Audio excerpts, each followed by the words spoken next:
একটু এক্সটেন্ড করে একটু এদিক সেদিক করে সে শিক্ষা ব্যবস্থা। আজকে এমন শিক্ষা ব্যবস্থায় আমরা বেড়ে উঠি, এই শিক্ষা ব্যবস্থায় পড়াশোনা করার পরে যে কেউ বাটপারি চুরি করলো তার বিবেক বাধা দেয় না। আমরা এমন শিক্ষা ব্যবস্থা এখনো পড়ি যে শিক্ষা ব্যবস্থা ভালো মানুষ তৈরি করতে বারবার ব্যর্থ হচ্ছে। আমরা এমন শিক্ষা ব্যবস্থা পড়ছি যে শিক্ষা ব্যবস্থা স্কুল বয়সের শিক্ষার্থীরা, টিনেজ পিরিয়ডের শিক্ষার্থীরা বড় বড় ক্রাইমে জড়িত হয়। শিক্ষা ব্যবস্থা যে পরিমাণ মানুষ তৈরি করতে সফল হওয়ার কথা সে পরিমাণ সফল হয় নাই। কিন্তু দুঃখজনক জায়গা হচ্ছে 50-এর বেশি বছর পার হওয়ার পরও কোন সরকার এখন পর্যন্ত শিক্ষা ব্যবস্থায় হাত দেয় নাই, বরং শিক্ষা ব্যবস্থা সেই ব্রিটিশ আমলের ফটোকপি করা জিনিস এখন চালিয়ে নিচ্ছে। আমরা সংসদে সেই লোকদেরকে পাঠাতে চাই যারা জাতির এই কলিজা শিক্ষা ব্যবস্থা গুরুত্বপূর্ণ জায়গায় এই জাতির জন্য যেভাবে দরকার সেভাবে সংস্কার করতে পারবে। আপনি দেখেন এই অঞ্চলের যদি সকল স্কুল কলেজের শিক্ষার্থীরা যারা প্রাইমারি স্কুল থেকে কলেজ পর্যন্ত প্রত্যেকটা জায়গায় পড়াশোনা করছে সুন্দর একটা সিস্টেমে, সুন্দর একটা শিক্ষা ব্যবস্থায়, তাহলে এই এলাকার কোন সন্তান কি কোনো ক্রাইমে জড়াবে? এই এলাকার কোন সন্তান কি মাদকে জড়াচ্ছে কিনা সেটা নিয়ে টেনশন করা লাগবে? আমাদের স্কুল এবং কলেজের শিক্ষা ব্যবস্থা যদি সুন্দর হয়, আমাদের কোন সন্তান, কোন ভাই, কোন বন্ধু কোনোভাবে কর্মসংস্থানবিহীন বেকার পড়ে আছে কিনা এটা নিয়ে তো আমাদের টেনশন করার কথা না। এটা তো রাষ্ট্রের দায়িত্ব। রাষ্ট্রের দায়িত্ব হলো এখানকার শিক্ষা ব্যবস্থা এতটাই স্মুথ হবে, পড়াশোনা শেষ করে গড়বড় করে সে যেকোনো একটা কর্মসংস্থানে চলে যাবে, তার ক্যারিয়ার, তার রিজিকের টেনশন তাকে করা লাগবে না। আমরা এমপি চাই এমন লোক যার পড়াশোনা, যার এক্সপেরিয়েন্স, যার দক্ষতা এটা প্রমাণ করে তিনি বাংলাদেশে গুরুত্বপূর্ণ জায়গায় কি কি আইন চেঞ্জ করে, কি কি সিস্টেম চেঞ্জ করলে কোন কোন জায়গায় হাত দিলে বাংলাদেশটা সুন্দর দেশ হবে, এখানকার শিশু কিশোররা আগামীতে সুন্দর সমাজের জন্য বেড়ে উঠবে সেটা নিশ্চিত করতে পারবে। শুধু বিচার সালিশ আর টেন্ডারবাজি করার জন্য কোনো এমপিকে আমরা ভোট দেবো না ইনশাআল্লাহ। এই নিশ্চয়তা আপনাদের দেওয়া লাগবে। এদেশের এখানে তরুণ সমাজরা আছেন, শিক্ষার্থীরা আছেন, আপনাদের নিশ্চয়তা দেওয়া লাগবে। আপনাদের বুঝতে হবে যে আমার একটা ভোট কখনো কে এমপি হবে, কে নেতা হবে আর সংসদে গলাবাজি করবে তার জন্য না। আমার একটা ভোট কে এখানে এসে বড় বড় সমাবেশ করবে আর মিছিল করবে তার জন্য না। আমার একটা ভোট তার জন্য দেশের আইনকে বুঝে, আমার একটা ভোট তার জন্য যে দেশের মূল সমস্যাগুলো বুঝতে পারে, আমার একটা ভোট তার জন্য যে দেশের এই অঞ্চলের সকল যুবক এবং তরুণদের ভাষা বুঝে, আমার একটা ভোট তার জন্য এই অঞ্চলের সকল মানুষের সমস্যাকে সমাধান করার জন্য বাইরের রিসোর্সকে, দেশীয় এবং আন্তর্জাতিক রিসোর্সকে টেনে নিয়ে এসে এখানে আনতে পারবে সে সক্ষমতা রাখে। এমন লোক এমপি হওয়া দরকার যে লোক এখানে দাঁড়িয়ে বসলে এখানে যদি একটা বড় প্রতিষ্ঠান করতে চায় সে করতে পারবে। এমন লোক এমপি হওয়া দরকার যে লোক, যে প্রতিনিধি এসে সে চাইলে দেশে বিদেশি সম্পদ, বড় বড় রিসোর্স পার্সনকে এখানে নিয়ে এসে বড় বড় কলকারখানা প্রতিষ্ঠান করতে পারবে। যাকে তাকে ভোট দিয়ে আমরা আমাদের তরুণ প্রজন্মের এবারে ভোট নষ্ট করবো না ইনশাআল্লাহ। এই জায়গাটা আমি আমার বোঝাপড়া পার্সোনালি, আমাদের বিশ্ববিদ্যালয়ে অনেক কথা হয়েছে ভোটের আগে, ছাত্র সংসদের, এবারও জাতীয় নির্বাচনের আগে অনেক কথা হচ্ছে, তারা জিতবে না, তারা ভোট পাবে না, এই পার্সেন্ট বহু আলাপ হচ্ছে। আমরা এগুলো দিয়ে মোটেও প্রভাবিত আগেও হই নাই, সামনেও হবো না। আমরা যাকে ভোট দেওয়া দরকার তাকে ইনশাআল্লাহ দিব। আমাদের আপনি দেখবেন, আমি শেষ করবো খুবই সংক্ষেপে, এই দেশ এমন একটা দেশ, খুবই দুর্ভাগা দেশ। এই জন্য এই দেশের মানব সংখ্যাকে, জনসংখ্যাকে আমরা সমস্যা হিসেবে দেখাই, অথচ এই দেশ সেই দেশ যে দেশের তরুণদের সংখ্যা বেশি, যুবকদের সংখ্যা বেশি। অনেক উন্নত রাষ্ট্রে বুড়োদের সংখ্যা বেশি হওয়ার কারণে তারা টেনশনে থাকে, হায় হায় আমার দেশে সব তো বুড়া, কাদের নিয়ে দেশ চালাবো, তারা টেনশনে থাকে। আর আমার দেশে প্রপোর্শনেটলি আনুপাতিক হারে যুবকদের সংখ্যা বেশি, এরপর আমার দেশের নেতারা জনসংখ্যাকে জনসমস্যা হিসেবে দেখায়। এটা তাদের জন্য ব্যর্থতা। যে নেতারা আমাদের দেশের জনসংখ্যাকে জনসমস্যা হিসেবে দেখায়, বড় সমস্যা হিসেবে দেখায়, তারা আমাদের দেশের নেতৃত্ব দেওয়ার যোগ্যতা রাখে না।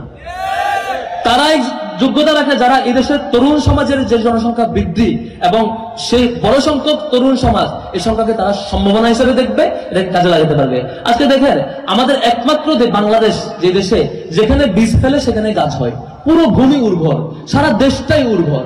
আমরা সেই নেতাকে নির্বাচন করেছি ভুলে, যারা এই উর্বর ভূমিকে কাজে লাগাবে দূরের কথা, তাদের ভুল পরিস্থিতির কারণে আমার সুন্দর সুন্দর জায়গাগুলো খরা এবং নদীর গতিপথ বদলে যাওয়ার কারণে পুরো এলাকায় শস্য হওয়া বন্ধ হয়ে গেছে, মরুভূমি হয়ে যাচ্ছে উল্টা। আমার এই দেশে তো মরুভূমি ছিল না, আমাদের দেশের নেতাদের ভুল পলিসির কারণে, ব্যর্থতার কারণে, অকর্মণ্যতার কারণে বিভিন্ন জায়গায় আমাদের নদীগুলো শুকিয়ে গেছে, মরুভূমি হয়ে যাচ্ছে, অথচ আমাদের দেশের প্রত্যেকটা জায়গা উর্বর ছিল। আবার দেখেন আমাদের দেশের মাটির নিচে, পানির নিচে সব খনিজ পদার্থ, আমাদের সম্পদ আর সম্পদ। নেতারা যদি একটু চালাক হইতো, নেতারা যদি একটু সৎ হইতো, বাটপার না হইতো, দুর্নীতিবাজ না হইতো, বাইরের রিসোর্সকে এনে কাজে লাগাতে পারতো, এদেশের মাটির নিচে প্রত্যেকটা সম্পদকে কাজে লাগাতে পারতো, এদেশের উর্বর মাটিকে কাজে লাগাতে পারতো, প্রত্যেকটা বেকার যুবককে জনসম্পদে পরিণত করতে পারতো। আমাদের ব্যর্থতা, আমরা জনসংখ্যাকে সমস্যা হিসেবে দেখাইছি, আমরা উর্বর জমিকে নষ্ট করছি, আমাদের মাটির নিচের সম্পদ বিদেশি শক্তি এখানে বাজে আচরণ দেখায়, বিদেশি শক্তি দখল করার জন্য চেষ্টা করে, নানা চুক্তির লোভ দেখায়। বিদেশি শক্তি আমার মাটির নিচের সম্পদ দেখে, তারা প্ল্যান করে এটা দখল করার জন্য, আর আমার নেতারা বসে বসে ঘুমায়, মাটির নিচের সম্পদ তারা দেখে না। আমরা এই নেতা নির্বাচিত করতে চাই না। আমরা যেই সময় সামনে আছে আমাদেরকে ভাবতে হবে, এখানে যারা তরুণ আছেন, যারা ছাত্র আছেন, তাদের দায়িত্ব শুধু একটা ভোট দেওয়া না। আমাদের এই জীবনের প্রথম ভোট হবে আমাদের ইনসাফের পক্ষে, দেশটা যাতে সত্যের পথে যায়, ভালো পথে যায়, জনসংখ্যা জনসম্পদে রূপান্তর হয়, আমাদের এই দেশের সকল সম্ভাবনা নিশ্চিত করতে পারি, চাঁদাবাজি টেন্ডারবাজি খুনাখুনি বন্ধ করতে পারি। এই পথ নিশ্চিত করার জন্য আমাদের প্রথম ভোট ইনসাফের পক্ষে হবে। এবং শুধু নিজের ভোট না, আমাদের তরুণদের দায়িত্ব হইল আমাদের এই সকল তথ্য যারা জানে না, আমাদের পরিবারের সদস্য, প্রবীণ সদস্যরা, তাদের কাছে এই মেসেজ পৌঁছাইতে হবে যে আপনার আমার ভোট, আমাদের ফ্যামিলি মেম্বার্সের সকল ভোট, সবাই যাতে এই ভোটটা নিশ্চিতভাবে দিতে পারে। শেষ করবো একটা কথা দিয়ে। আপনারা দেখেছেন জাহাঙ্গীরনগর কেন্দ্রীয় ছাত্র সংসদ নির্বাচনে 3 দিন তাল বাহানো হয়েছে। কেন্দ্র কি দখল করতে পারছে? কেউ দখল করতে পারে নাই।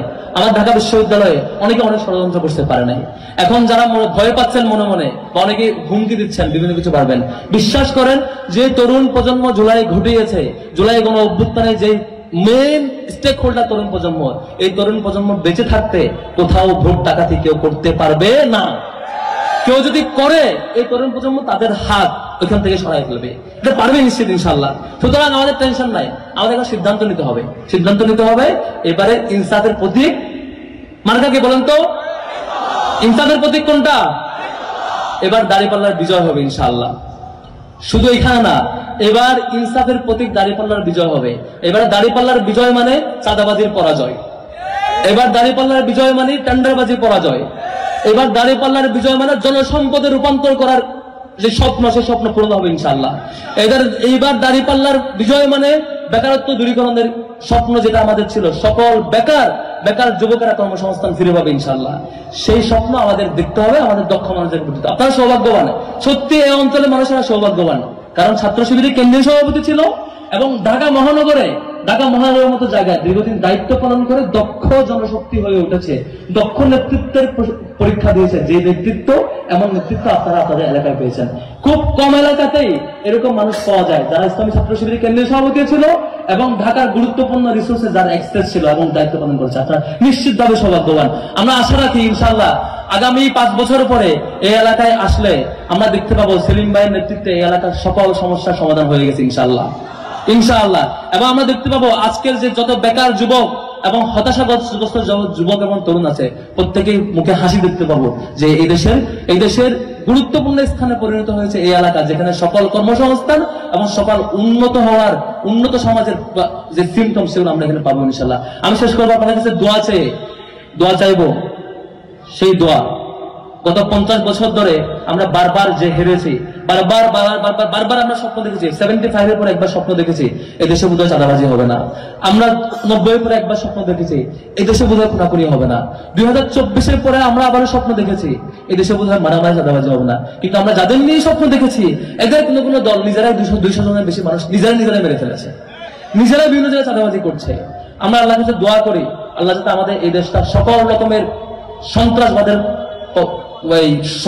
যে চক্র, সেই চক্র থেকে আমাদেরকে হেফাজত করো আল্লাহ। আমার কাছে দোয়া করি সকল ধরনের চাঁদাবাজি চক্র থেকে আল্লাহ আমাদেরকে হেফাজত করো আল্লাহ। আমাদেরকে দোয়া করি আল্লাহ, আমাদের কাছে আমাদের দোয়া করা দরকার এই দেশের প্রত্যেকটা গুরুত্বপূর্ণ জনপদ যাতে এই ধরনের সিন্ডিকেট এবং চাঁদাবাজ এবং মাদক সন্ত্রাস থেকে আল্লাহ আমাদেরকে হেফাজত রাখেন, সেই দোয়া করি। আগামী দিনে ইনসাফের বিজয় হবে, যে রায় আমরা প্রত্যেকটা ক্যাম্পাসে দেখেছি, তরুণদের রায়, সেই রায় আগামী পুরো বাংলাদেশে দেখবো ইনশাআল্লাহ। কথা শেষ করছি, আল্লাহ আমাদের সুন্দর সমাজ, ইনসাফের সমাজ, সেই কাঙ্ক্ষিত সোনালী সমাজ, যে রাশেদার যুগ আমরা চাই, সেই সমাজে ফিরে যাওয়ার সেই তৌফিক দান করুক আমাদেরকে, সেই সুন্দর বিজয়ে ক্ষুদ্র অংশ হিসেবে কবুল করুক, সেই দোয়া করছি। ওয়া মা তাওফীক ইল্লা বিল্লাহ। আসসালামু আলাইকুম ওয়া রাহমাতুল্লাহ।